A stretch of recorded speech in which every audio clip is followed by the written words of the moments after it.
to the negotiations and showed you what the personalities behind this peace process were and how their public statements were at variance with their private negotiating behavior.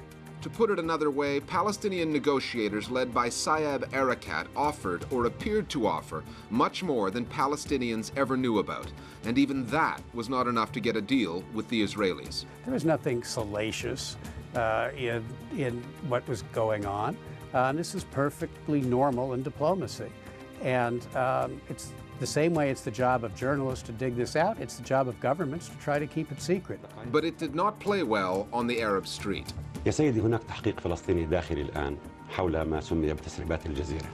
Erekat's initial reaction was to deny the paper's authenticity and call it a smear campaign led by a media outlet he said was hostile to the Palestinian Authority, AlJazeera. What was significant and very pertinent about their response was the fact that they tried to focus on AlJazeera and its Director General. أغلق على حاله الباب مع وضح خنفر.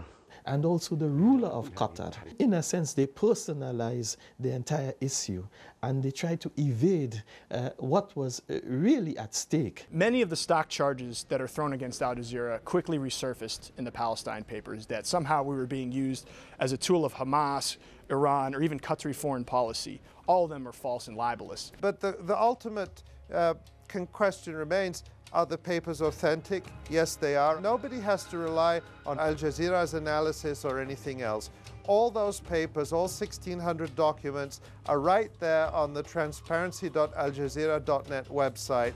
Eventually, Erekat acknowledged not only that the documents were authentic, but they were leaked by someone in his own office. He maintained Al Jazeera reported some of the papers out of context, but accepted responsibility for the leak and resigned. Before he did that, though, some PA supporters attacked an Al Jazeera studio in Nablus on the West Bank and tried to break into this building, the network's bureau in Ramallah. As an institution, Al Jazeera was attacked. Our bureau in Ramallah was approached by a mob of individuals who beat down our door, spray painted our walls with graffiti, and as the New York Times reported, many in the crowd were undercover preventative security service individuals in keeping with the most authoritarian traditions of the Arab Middle East.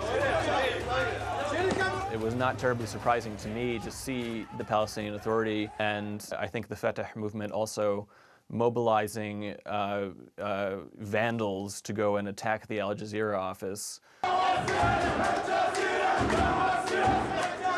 Palestinian Authority's response often to media reports that damage its credibility is simply to shoot the messengers and arrest journalists, and that is really part of this huge democracy gap and transparency gap that the Palestine Papers leak is addressing. Somewhat overshadowed by the reaction on the Palestinian side of the story and the Fatah-Hamas split was the coverage on the other side of the Palestine-Israel divide.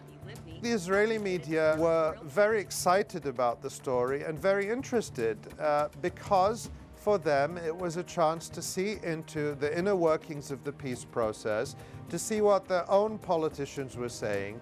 And I think, you know, by and large, they took it very seriously. You had Haaretz representing the left-leaning intellectuals of Israel saying that it provided the very sensitive inside baseball, if you will, to the negotiations over the past decade. And for other, you know, conservative right-wing papers like Jerusalem Post, they use it as a validation that negotiators like Sivi Livni did not concede at all on principle and gave their politicians a attaboy or an attagirl for being very rigid with the Palestinians in the way they handled the negotiation. The release of the Palestine Papers put the PA in an uncomfortable position and ultimately resulted in the demise of its chief negotiator. There is an argument being made, however, in the media market that might matter most in America, that lifting the veil that shrouded the peace talks may have actually helped the Palestinian cause. They revealed that the Palestinians were more willing to offer concessions than previously was known. It's actually in the U.S. been something that has boosted, I think, the public image of the Palestinians for flexibility when they've often been portrayed as intransigent and unwilling to reach any kind of peace deal with Israel. The Palestine Papers, the story that brought transparency to the process, put the players on the record, and the media in the spotlight. Our Global Village voices now on the fallout from the Palestine Papers.